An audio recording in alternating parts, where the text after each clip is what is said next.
T'as un budget de 150 € et tu veux protéger ton jardin ou une partie du soleil, je te présente tout de suite le mûrier platane fruitless. Fruitless, ça veut dire qu'il fait pas de fruits. C'est un mûrier qui va pas faire de mûres.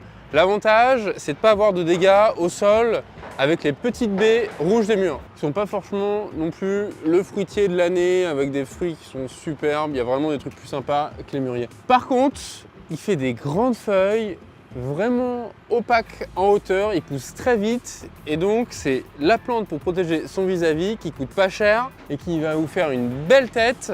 Là, c'est déjà une tige de 2 mètres, donc vous pouvez passer en dessous, mettre pourquoi pas votre barbecue, chaise de jardin et petit à petit il va pousser et vous faire plein d'ombre. C'est une plante qui s'installe en plein soleil.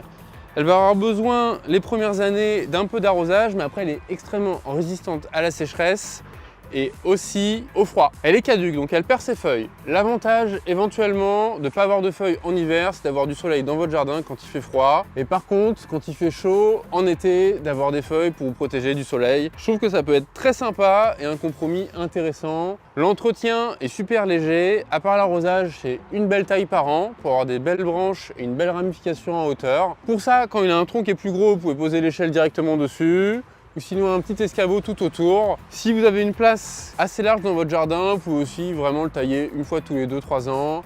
Après, il commence à faire du bois un peu plus costaud, donc soyez vigilant à la taille si vous avez un petit jardin pour pas vous laisser déborder et pas avoir à sortir la tronçonneuse. Les racines des mûriers prennent du temps avant de devenir costauds. Plantez-le à 1,50 m de votre maison et vous n'aurez aucun problème. Pareil pour votre piscine, 1,50 m. D'ailleurs pour la piscine, vu qu'il perd ses feuilles, pas forcément idéal. Vous pouvez retrouver cette taille sur le site internet. Si ça vous a plu, n'hésitez pas à vous abonner.